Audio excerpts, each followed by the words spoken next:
Qiang Jin Jiu. Book 2, Other Heroes of Chaos. Chapter 109, Zheng. Qiao Tianya led the men out of the inn in pursuit. There were already no traces of both men on the streets. Fei Sheng mounted the horse from behind, pointed to the west, and said, "Since he has been alerted, he should know that he can't remain here for long. He definitely won't be able to escape our eyes if he's in town. In all probability, he will choose to leave the town and take a detour to hurry towards Tse province." According to the information Qiao Tianya knew of, Shenzequan should still be in Tse province. He stuffed that silver ingot back into his bosom. Before he could speak, he heard Ji Gang's voice behind him. Ji Gang gathered the cloak around him and drank up the bowl of medicine in his hand in one gulp. "Don't stop for my sake tonight. Let's head for Tse province now. No matter what, we have to inform Chuan Air of this matter first." As this concerned Shenzequan's safety, Qiao Tianya knew that Ji Gang would definitely not rest tonight, so he motioned for the Jin Yue at the back to lead the horse over. Ji Gang got onto the horse and straightened his back. Then, with a jerk of the reins, he led the men in a charge towards the town gate. *******. Kong Ling was miserable beyond description. Both his legs had been scraped until they were burning with pain. He did not say a word and followed with a frown behind the man's horse. Just as Fei Sheng predicted, they did not linger further in the town but left the town quickly with the man leading the way as they took a detour. "Mister, please bear with it for a few more hours."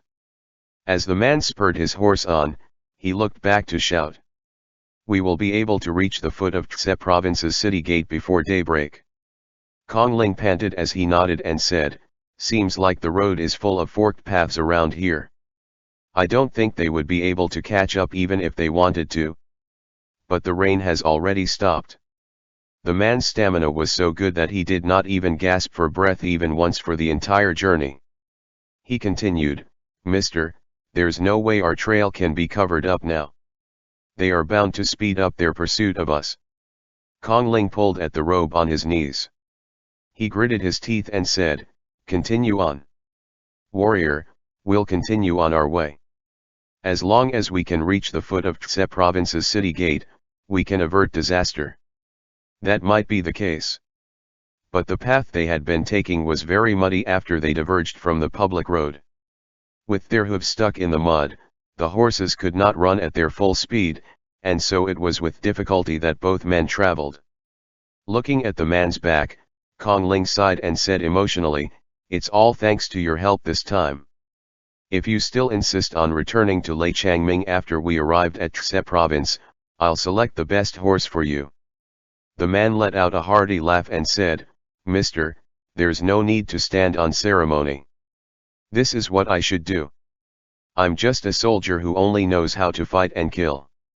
There are some things that needs to be done by lofty scholars like you. I hold you in great esteem, and I'm already content to be able to travel with you tonight." Kong Ling was taken by surprise. He found this man to be a righteous man and felt a lump in his throat. Then he remembered Shenzequan, the turncoat who switched his allegiance to the enemy at the critical juncture, and could not help but wipe his eyes with his sleeve and said, "To think there are still such good men like you in Zongbo. There's hope for Zongbo's rejuvenation yet. Warrior, may I know how I should address you?" The man looked back and said, "My name is Piao Pu. A crude and inelegant name like this isn't fit to be heard by Mister's ears. My parents are both honest people who make a living on the few mu of fields they have. There was a drought on the year I was born, that's why my father gave me such a name." Kong Ling hurriedly said, "Brother Piao Pu is a righteous man. A name is but a momentary form of address. It sounds good to me." It was too dark for Kong Ling to see the path ahead. He did not know if the route Piao Pu picked was too well hidden, but there were really no soldiers in pursuit of them. Kong Ling pounded his thighs. After looking up at the sky several times, he finally saw the first rays of dawn on the horizon as well as the city walls of Tse province at the end. "Mister. Piao Pu suddenly pulled at Kong Ling's horse and led him to ride alongside. "Tell the city officer to open the gate. We shall go pay our respects to His Excellency Zhou now." Both men galloped out of the path and trampled through the puddles of water. They had already arrived at the foot of Tse province's city walls. Kong Ling hugged the neck of the horse, his energy all spent. He smoothed his goatee to tidy it up, then lifted his head to shout in a hoarse voice, "It's me." Heads popped out above the battlement of the city walls. A military officer was shocked to see Kong Ling and could not help but blurt, "Mr. Cheng Feng. Quick! Go get His Excellency." Kong Ling dismounted the horse with trembling legs. He handed the reins to Piao Pu. "Tell him I'm back. Open the city gate immediately." Piao Pu said. "Mister, then." Kong Ling nodded in response. At the same time he gasped for breath. He bent over, with his hands on his knees, and said with a bitter smile, "Let me catch my breath. We are going to enter the city soon. It's only when we meet His Excellency that we can clear all suspicions of you. Otherwise, we will still end up delayed by the city officer's interrogation of you." Not long after, Zhou Gui hurried over. When he saw Kong Ling from above, he immediately said, "Cheng Feng, what's going on? Quick, open the gate." The city gate made a dull noise as several soldiers from within lifted the horizontal bar and pushed the city gates open, letting through the first rays of the morning sun through the gap. Kong Ling wiped his sweat and moved to stride in first. There was a section of bridle path behind the city gate. Zhou Gui hurriedly descended from the city gates and led his man to the head of the bridle path, wanting to meet and receive Kong Ling. But Kong Ling, who had been walking in front, abruptly changed countenance and bellowed, "Shut the gates." The soldiers behind him who were still pushing against the city gate froze. But in that instant, Piao Pu had already burst forth. He grabbed hold of Kong Ling's back collar and dragged him back in a swift retreat. However, Kong Ling staggered and half-kneeled on the ground, dragging his body and waving his hands as he shouted at Zhou Gui, "This man is up to something. Zhou Gui, tell the men to release the arrows. You mustn't let him go free." Zhou Gui had already taken a step forward. He shouted, "Take him down." That originally docile horse suddenly neighed. It raised its hooves and turned around to trample over the soldiers who were pushing against the gate. Piao Pu flipped atop the horse, and the horse instantly crashed its way out of the city gate. He hauled Kong Ling with just one hand, causing Kong Ling's entire body to be partially suspended at one side of the saddle with his legs and feet scraping across the ground as he was forcibly dragged along. Excellent strength. Such strength was by no means inferior to Xiao Qi yet. Kong Ling was unable to break free as he was dragged along at high speed. His back hit the iron buckle at the side of the saddle, which knocked the wind out of him. That thin and frail chest of his seemed as if it was about to be punctured from the strikes. He was forced to look at the sky while he struggled with his arms and kicked out with both legs as the man's grip on him tightened increasingly. He said, "Zhou Gui, release the arrows. This man has reinforcements." An irritated tisk escaped between Piao Pu's lips. He suddenly lifted Kong Ling up by the neck and hollered at the soldiers surging out from the city gates, "Go ahead. Zhou Gui, release the arrows. We'll see who will die first, me or Mr. Cheng Feng." Zhou Gui was but a mere civil official. At this startling change, he pushed away the guards and shouted, "Stop." Kong Ling had been strangled until his face had gone all red. He clawed at his collar with his 10 fingers. Piao Pu moved his head closer to him and said with a smile, "Mr. is truly sharp.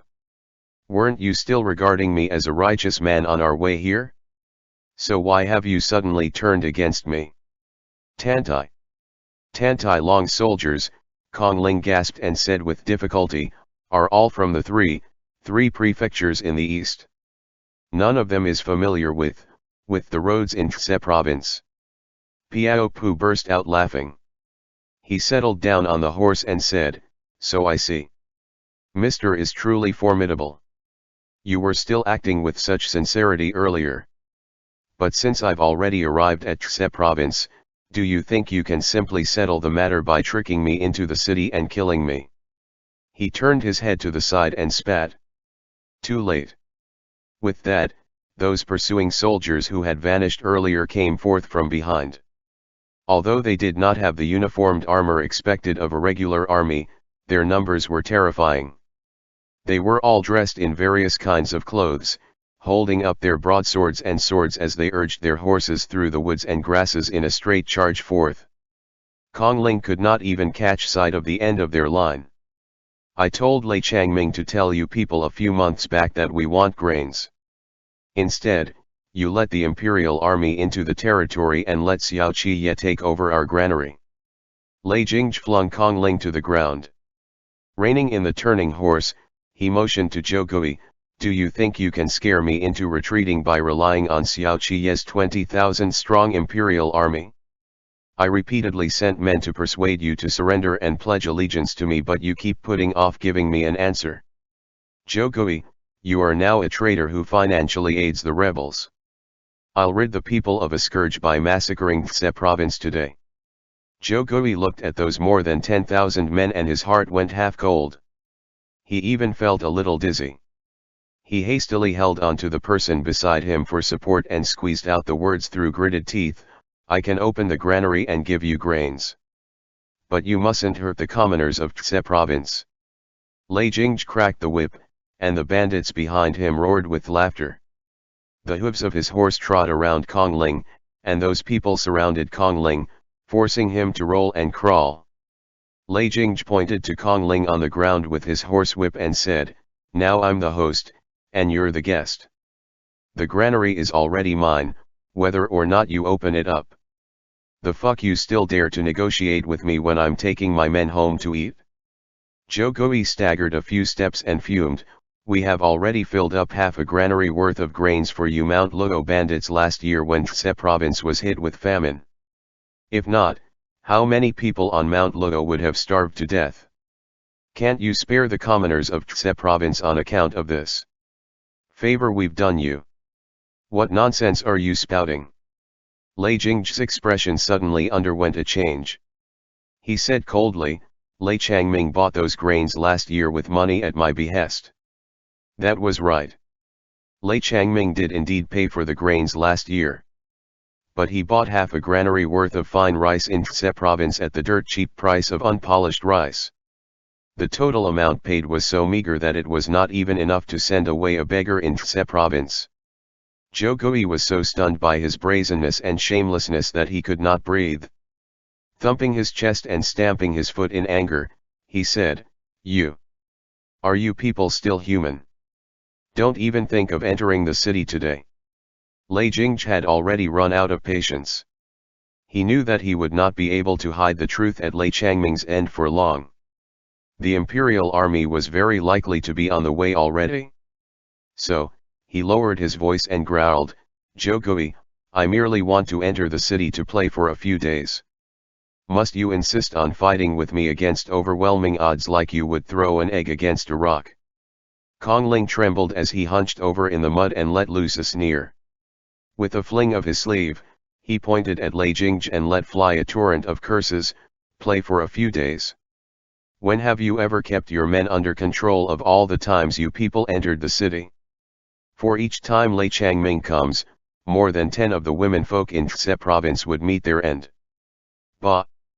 You're clearly all rotten eggs, so what benevolent and righteous act are you putting on? Everyone will die if we let you enter the city today, so we, the folks of Tse province might as well fight you to the death together. The horsewhip at the rear struck Kongling so hard on his back that his skin and flesh split apart. Kongling initially thought that they could take this man down at the city gate, but he never expected the other party's soldiers to be following right behind them. He was very much aware that his gullibility this time had brought a catastrophe upon Tse province. Overwhelmed with grief and sorrow, he bent over the ground and started vomiting. Lei Jingzhi rode his horse out and led his men in a straight charge towards Zhou Gui. He said, Kill our way into the city. Once the imperial court's appointment order is issued, we will become the garrison troops of Tse province who have eliminated the rebels for the imperial court. Zhou Gui saw that fierce horse charging right for him and those countless blades reflecting the morning rays behind him. With an unexpected burst of strength, and despite knowing that he should not do so, he still spread his arms apart and bellowed, "Even if I die today, I will not let you enter the city." Sunlight pierced through the clouds on the horizon, and that wave of golden light broke through the darkness like the raging tides. With his eyes wide open, Zhou Gui watched as those blades came rushing right towards him. In that moment, the ear-piercing sound of a string being pulled rang out, and that twang from close to the ground reverberated through the air as an arrow hurtled right for Lei Jing's head with a violent gust of strong wind following in its trail. The conqueror bow stood firm and steady in the wind. Under the shocked gazes of all those around him, Xiao Qiye held his pose of pulling the bow. The opening of the bone ring on his thumb shifted, revealing the penetrating and forbidding eyes behind the bowstring. End chapter. Note: Mu or Chinese acre, measure of land equal to 0.0667 hectares. Qiang Jin Jiu. Book 2, Other Heroes of Chaos. Chapter 110, Son of a Concubine. Lei Jingzhi did not dare to be too complacent. Unable to dodge in time in his haste, he could only brandish his broadsword to ward off the blow. The arrow struck the blade with a loud clang, and the impact numbed Lei Jingzhi's entire arm. He promptly and decisively spurred his horse past Zhou Gui in an attempt to lead his men into charging into the city. "Shut the gates quick!" Zhou Gui was swept off his feet and thrown to the ground. Paying no mind to the sorry sight he presented, he lifted the hem of his robe and shouted at the city soldiers. Pressing their shoulders against the city gates, the city soldiers bellowed in unison and shoved the gates towards the center to shut it. But Lei Jingzhi's horse was faster. His blade arrived at the same time as his horse, cutting down the men who were pushing away at the gates. He was just about to drive straight in to take over Tse province, but in that critical moment, Lei Jingzhi felt a chill at the back of his head and swiftly bent the upper half of his body over. Following right after, the back of the horse sank as a youth of about 16 or 17 of age climbed onto it. Ding Tao slashed his palm towards Lei Jingzhi's neck. Lei Jingzhi turned aside to dodge it and backhandedly made a stab at Ding Tao's chest and abdomen. Ding Tao clung onto the saddle and slid down to evade the blade. His legs touched the ground, and he raced along with the madly galloping horse for a few moments before he hoisted himself up with his arms and clambered back up again. "Hey!" Ding Tao gripped Lei Jingzhi's arm and raised a hand to fling a brush worth of ink onto Lei Jingzhi's face when he turned back. For all Lei Jingzhi's plotting, he never expected such a move from the youth who had come to the rescue. He could no longer see his surroundings with the ink splashed in his eyes, but he had a keen sense of hearing. The instant Ding Tao launched a sneak attack on him, he sensed Ding Tao's movement, and in their confrontation, he hauled Ding Tao by the collar and flung him off the horse. Ding Tao fell heavily on the ground and felt the stab of pain in his back. He yelled out in pain, but before he was done yelling, a horse's hoof came aiming right for him. Ding Tao hurriedly rolled over to dodge the hoof. But as he rolled over, his back was inadvertently exposed right under Lei Jingzhi's eyes. "It's now or never."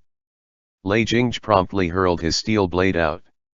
Ding Tao wanted to evade it, but a bandit who had caught up with them from behind grabbed hold of his ankle.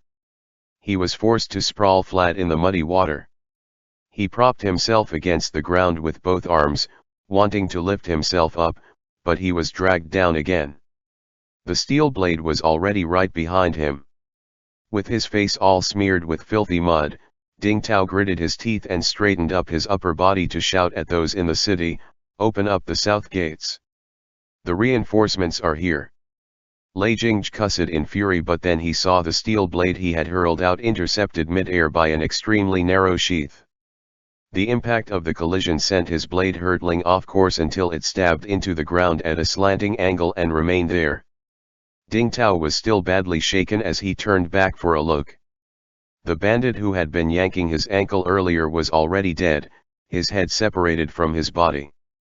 Ding Tao immediately crawled up from the ground, hopped several times in succession, then poked his head out from behind Shen Zequin and said to Lei Jingzhi, "You're dead meat." One side of the city gates had already been shut. Lei Jingzhi led his men to crowd at the entrance of the bridle path to squeeze their way through, but was obstructed. He recognized the man blocking his path. The entire outfit of white peeking out from under the cloak was a color the other man had not changed out of after leaving Chu capital. Lei Jingzhi's horse took a few steps back, but then in the next instant, he brandished his whip and barged his way over. Shen Zequin pulled off his cloak and tossed it into Ding Tao's arms. Lang Tao Shuijin raised its hooves and charged forth. In the split second the wind rose, Yang Shan Shui had already left its sheath. Lei Jingzhi's broadsword slipped out of his hand.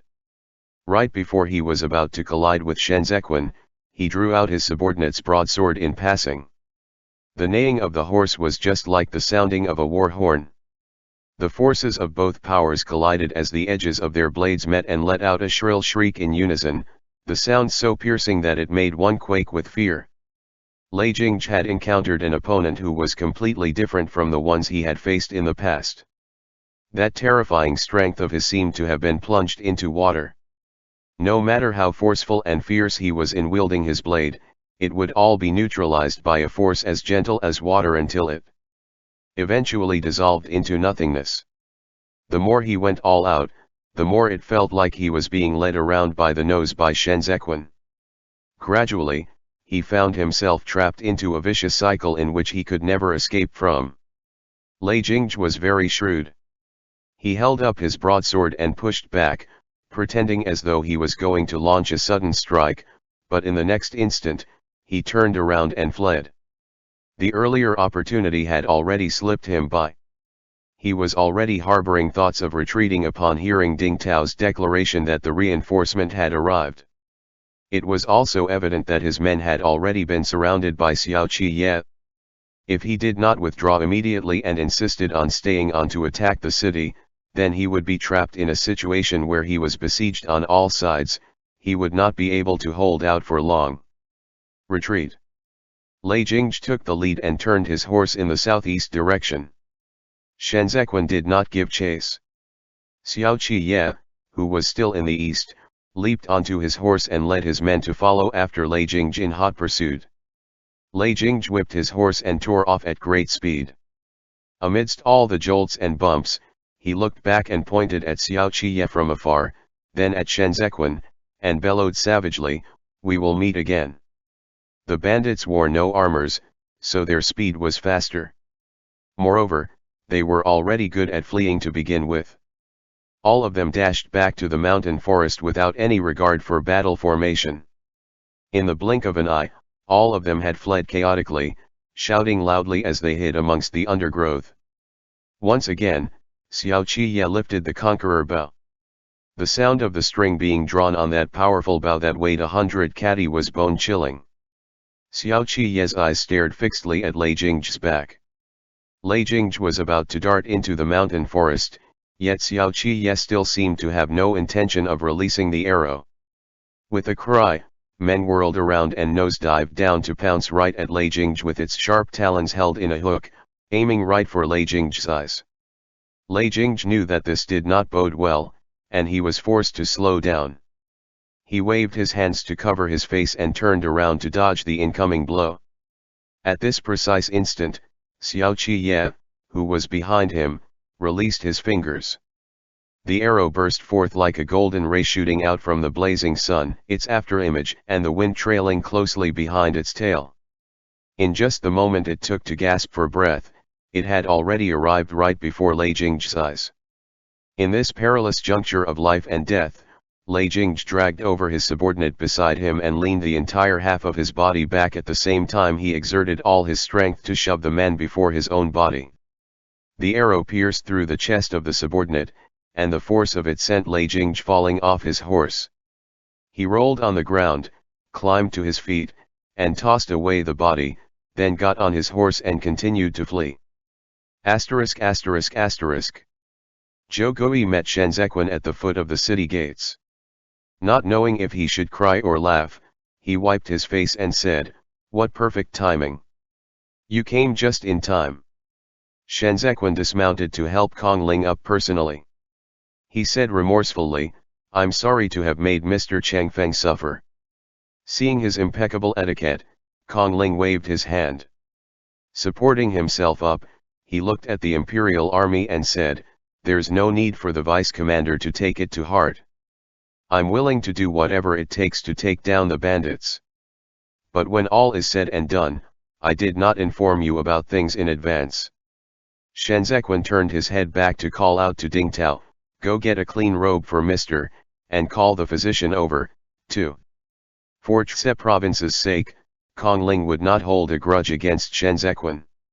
Although he still had some ill feeling, he understood that there was a reason for Shen Zequan's actions, and so he let Ding Tao support him as he bowed to Shen Zequan. Xiao Qi Ye, who had also gotten off his horse, walked swiftly towards them. "I never thought there would be another person behind Lei Changming." Kong Ling looked at the mountain forest. He had just survived a great catastrophe, yet he was still plagued by worries and anxiety. He said, "This man is heartless and skilled at disguises. He's also cautious to boot. Now that we have let him escape today, there will surely be trouble again in the future. If his lordship and the vice commander had not arrived in time, Chse province would not have escaped this calamity." Zhou Gui put down his sleeves and gave both of them a long, deep bow. "It was because your excellency showed no fear in the face of danger that bought us time." Xiao Qi Ye turned his head aside to wipe away the dust off his face. He said, "The imperial army still has troops lying in ambush at the public road south of Chse province. There are also troops stationed at the old camp Lei Changming left behind in the east to stand guard. He is already surrounded by the imperial army. It won't be easy for him to escape. It's all thanks to your lordship's reinforcements from the south that he eventually retreated." Kong Ling sighed with emotion. "Your lordship is wise. We'll send someone to open the south gate right away." Xiao Qi Ye laughed and looked at Shen Zequan. But he did not say a word. Shen Zequan said, "There's no need for your excellency and Mr. to rush. The imperial army's reinforcements are still on the public road more than 10 li away." Stunned, Zhou Gui looked at Ding Tao and said, "Then, that means..." Ding Tao's back was still hurting. When he saw everyone looking at him, he hurriedly nodded his head solemnly and replied, "They are still on the public road and are not heading towards Chse province. On our way here, young master told me to yell that phrase when I'm in a desperate situation, saying that it's a magical spell that would lead us to victory. Sure enough, that man fled after I shouted it." Kong Ling faced Shen Zequan and made to bow again. He said, "Vice Commander, please accept this bow of mine." Lei Jingzhi wanted to lure the imperial army away and charge right into Chse province, all because he feared a head-on confrontation with Xiao Qi Ye. This man was very smart. He did not know if Xiao Qi Ye had real capabilities to speak of, but he was unwilling to stake his troops on this gamble with Xiao Qi Ye at this point in time. That was why Shen Zequan knew for certain that he would flee instantly as soon as he thought there were still reinforcements at the south. However, if an adult among them were to speak of reinforcements, they would not be able to convince Lei Jingzhi right away. Only Ding Tao, who yelled it out at the most critical juncture when his life was hanging in the balance, would be able to make Lei Jingzhi believe him without a doubt. "My good lad." Zhou Gui liked Ding Tao so much at this moment that he wanted so much to acknowledge the latter as his son. He patted Ding Tao several times and praised, "You make it sound so convincing that even I believed it." Ding Tao's back was in pain, but he did not dare to voice it out, and so he could only endure it and nodded his head vigorously. "I initially thought he was merely a bandit who had forcibly occupied the mountain forest." Kong Ling walked into the city with them and said, "But his way of speaking throughout the journey here was really out of the ordinary. Although he claimed to be from a poor and humble background, I don't think that's the case at all. He had control over Lei Changming, yet he's a generation younger than Lei Changming. I made several attempts to guess who he is, but I couldn't figure it out. He let Lei Changming be the chief, yet he could freely deploy these bandit soldiers. This is a clear indication that this man is someone who could move freely around Lei Changming at any time. Seen from an outsider's perspective, this man is most likely a trusted subordinate or an equivalent to that. Xiao Qiye lifted his hand to lead Lang Tao Xuej in. Not only that. Shen Zequan, who had given it some deep thinking last night, added, given Lei Changming's headstrong character, he would not be willing to lower himself to be someone else's game piece. The fact that this man has such power and influence among the bandit soldiers shows that Lei Changming had never suspected him before and believed in him completely. It's much easier for bloodkin to achieve such a level of trust with Lei Changming. Mr. Changfeng, does Lei Changming have any relatives? Kong Ling thought for a moment before he replied, Lei Changming's family is poor. I only heard that he has a younger sister who married the commander of Duan province's garrison troops as a concubine. Later, Biancha invaded, and his younger sister and the commander were both massacred. He sucked in a breath and said, that's it? His younger sister bore the commander a son. The son of a concubine from the Zhou clan in Duan province. Zhou Gui added. I remember it now. When I was still a tax circuit intendant during the reign of Emperor Yanji, I followed His Excellency to participate in the baby's one-month celebration banquet. Although the child that Lei Changming's younger sister gave birth to was an illegitimate son born of a concubine of the Zhou clan, he was the eldest son, the first son of Zhu Ji, the commander of Duan province at that time. If it's really him, then it's not surprising for him to have that kind of shrewdness. Kong Ling turned his head to explain to Shen Zequan and Xiao Qiye. The value of the mother depends on her son, and mother and son lived well in the Zhu's residence.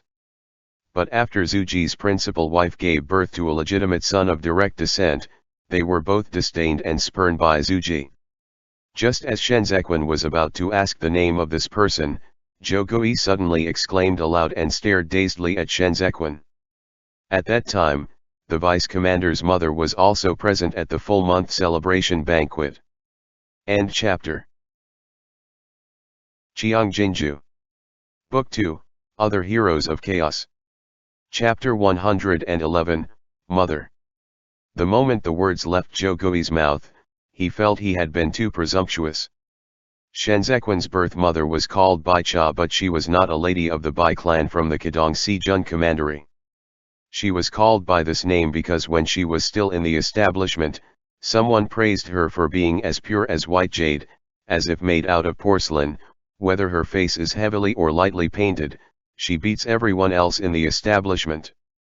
At that time, Duan province was still well known for its red light district in Zongbo, where the world's beauties gathered. The literati vied with each other to organize banquets to critique these flowers and came out with a ranking list for those in the establishments. Every season, they would deliberate over the commentaries and adjust the ranking of the beauties on the list.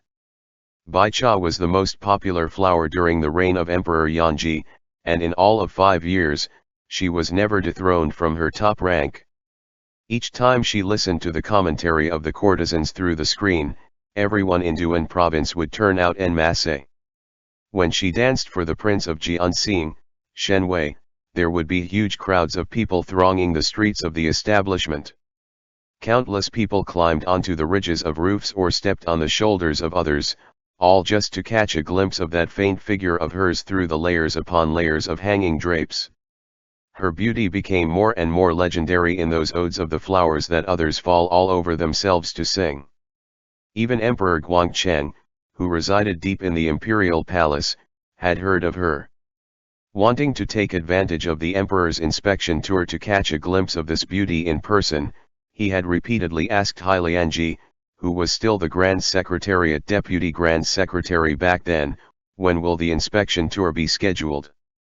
Zhou Gui had previously seen Bai Cha during the full-month celebration banquet of the Zhou clan's newborn baby boy, but he had only managed to take a glimpse of that legendary beauty through a gap in the screen.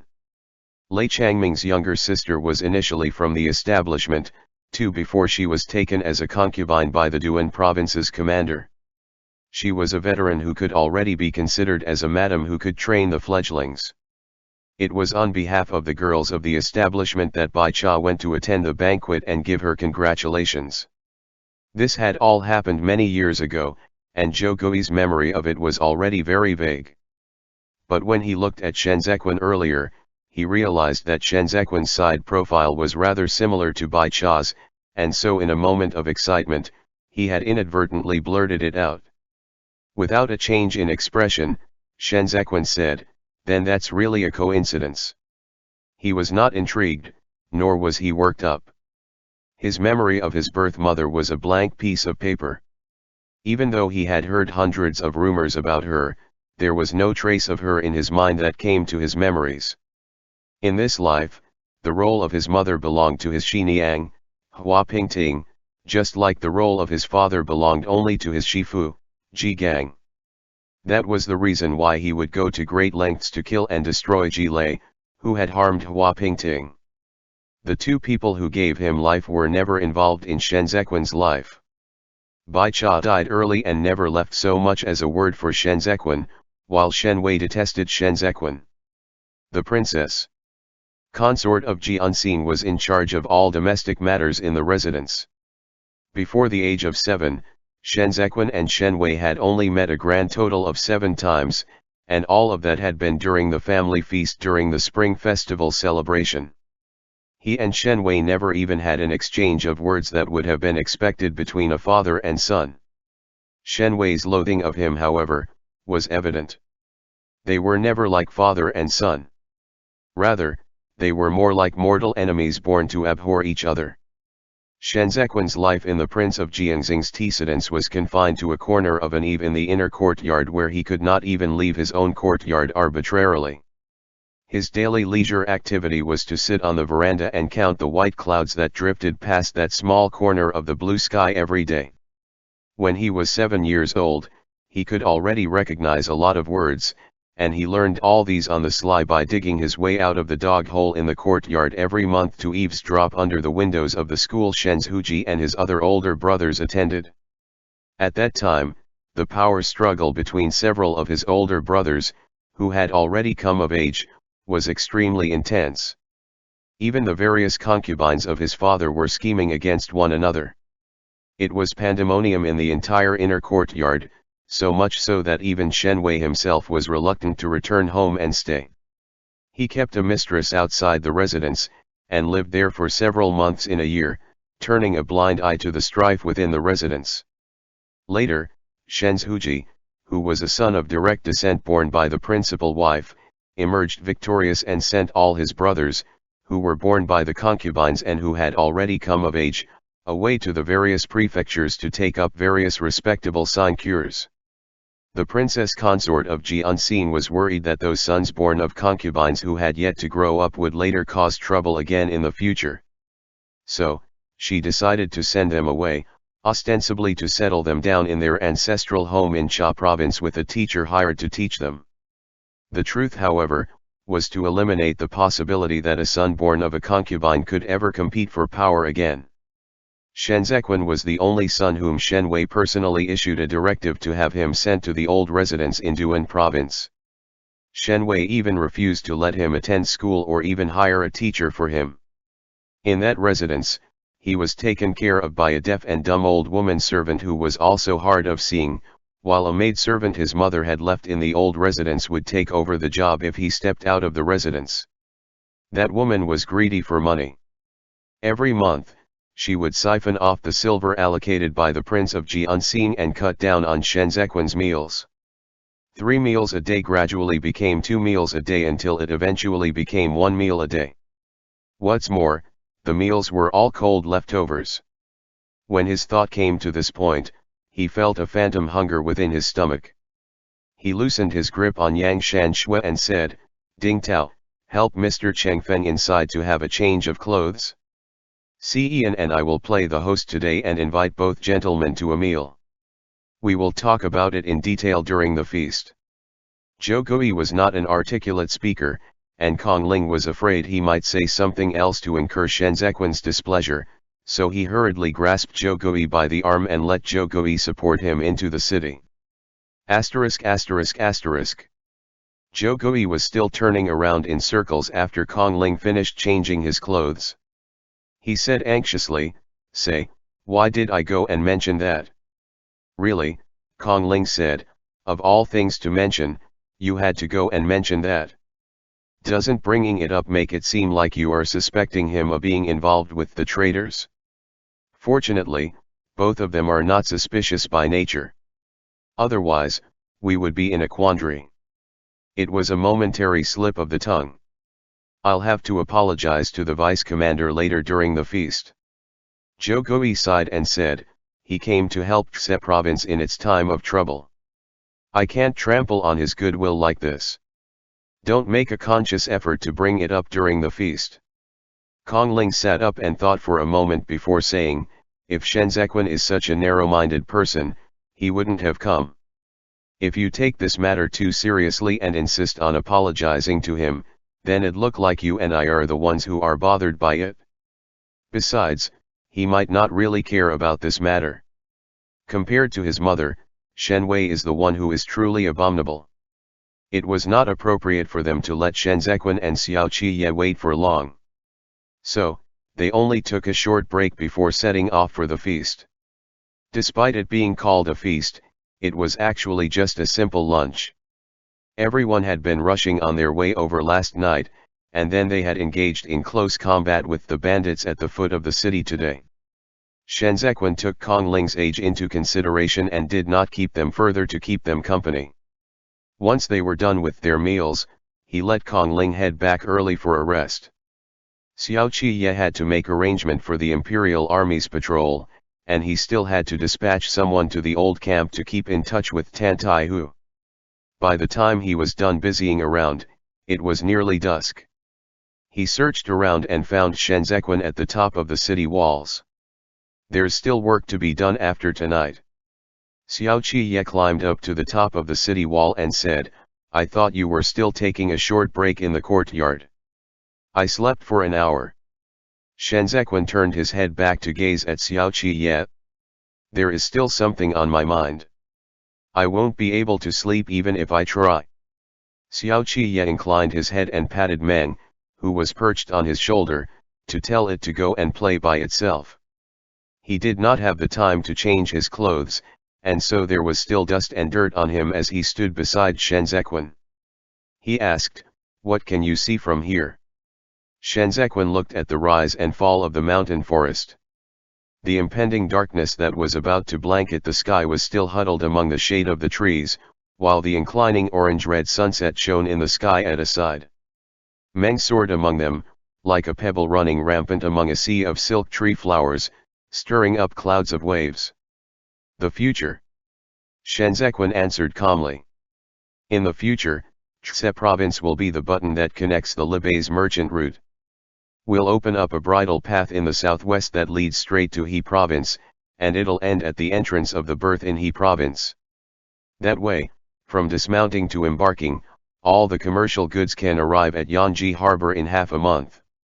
The Shi clan's fleets of ships can open up trading opportunities with local specialties internally and exotic rarities externally. The silver warehouses that had been cleaned out can one day be filled up again. I do not begrudge those money or where they have gone. We will have even more in the future. Qiang province is also behind Dun province and Duan province, which have become the gates of Zhongbo. If they want access to the grains and commodities in the future, then they can only live in harmony with the Qiang province. No doubt there is a need to strengthen the defenses after the reclamation of Dun province and Duan province. The rebuilding of the garrison troops is of urgent priority. You have to be very careful in your choices. Let those you can trust and who are up to the task attend to garrison duties. But those who are capable might not necessarily be willing to submit to another. When the time comes, Xiao Qiye turns around and points in Libei's direction. I'll build an armored cavalry barracks on the southeast of the northeast supply route. If anyone dares to mess around, just send me a whistle, and I'll lead my men right over. Shen Zequin laughed and said softly, Qiang province is too important to you and me. This city cannot be ceded over to anyone else. Zhou Gui is a good official, but he isn't suited to be the prefectural prefect of an entire prefecture. He can't save anyone by relying on zeal alone, especially in this situation where he is surrounded by a pack of wolves lying in wait on all sides. We are short of people. Xiao Qiye had been thinking about this matter ever since he left Lei Changming's old camp. If Xe province were to be the starting point for both of them, then they would be increasingly stretched out as the territory expanded. This strain referred to the lack of capable, right-hand men to administer official affairs. If Qiao Tianya or Chen Yang was still around, then the perilous situation that Xe province faced today might not came to be, but their position that was currently not obvious would still gradually go on to reveal contradictions. Zhou Gui is suited to be the tax circuit intendant of the 6 prefectures. His love for the people is fundamental. A man like this would never let officials and merchants collude for selfish gains when he goes around on an inspection tour. But he's also too benevolent. He can't and won't dare to mete out severe punishments, and that's why he can't suppress the local hoodlums. It was precisely because Kong Ling has an assessment of Zhou Gui's character that he went to him to help him get rid of the obstacles in his way and to help him handle matters efficiently. Shen Zequan spoke unhurriedly. If both of them can continue to work as one, then they would still be able to achieve plenty in the future. That Lei Jingzhi, Xiao Qiye asked, what do you think of him? This man must be defeated without a doubt. Shen Zequan moved along the battlements of the city wall and took a few steps forward. He said, I also thought he was something when we left the camp. But I no longer think so after seeing his bearing and behavior today. As expected, you and I have the same thoughts. Seeing as it was getting dark, Xiao Qiye moved next to Shen Zequan and walked together with him. He said, Lei Changming is his uncle related by blood. In order to get a head start in Xe province, he left Lei Changming behind at the camp as an abandoned game piece. In doing so, he might not be able to win his men over. And in his attempt to dodge the arrow when he was fleeing, he used the henchman by his side as a shield.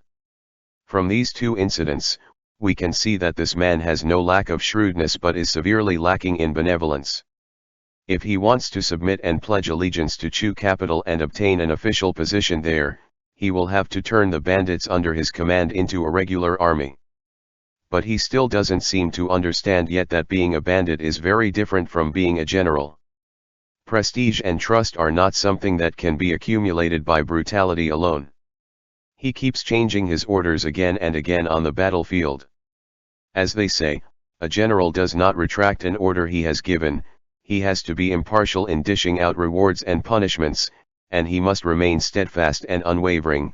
Only then will he be able to lead and command the soldiers. He is simply not cut out to be a general at all. That's why I'm more worried about Qi Ziyan than this man. Shen Zequan hesitated before the stairs. He said, the marriage alliance between Qidong and the Hua clan cannot be stopped. Now that Libei has rebelled, Qidong is the last crutch that Chu capital has left to rely on. Within the next few days, Qi Ziyan will no doubt receive a promotion and a noble rank. The Empress Dowager already has great admiration for her to begin with. Once her noble title is confirmed, it would be time for her to deploy troops to the north. No matter what, I have to turn Xe province into an impregnable fortress before Qi Ziyan arrives. The commander-in-chief isn't an easy one to fight. My eldest brother is the heavy cavalry and Lu Guangbai is the infantry. Meanwhile, Qi Ziyan is the cavalry and infantry combined. Having resided in the Kangjun commandery for a long time, she won't deploy the troops easily, but she has a tendency to launch a violent assault and storm the enemies. Back then when she penetrated deep into the desert to save Qi Xiu, she was like the sudden onslaught of rainstorm that gave her opponents a jolt. It's her usual practice to cut down foes with one blow to strike fear in the heart of others, so that when they faced her in battle, they won't be able to help but felt frightened. Xiao Qiye mulled it over for a moment. I want to fight a battle with her. Shen Zequan looked at him. Xiao Qiye patted his shoulder and said, it's not like I want to fight her now. Stop giving me such fierce look. Shen Zequan took a step down the stairs. As if remembering something, he looked back and asked, "Where's my fan?" Xiao Qiye pinched his chin and strode down 3 steps with one stride. Then he crouched down before him and said, "Come on up, and I'll give it to you." End chapter.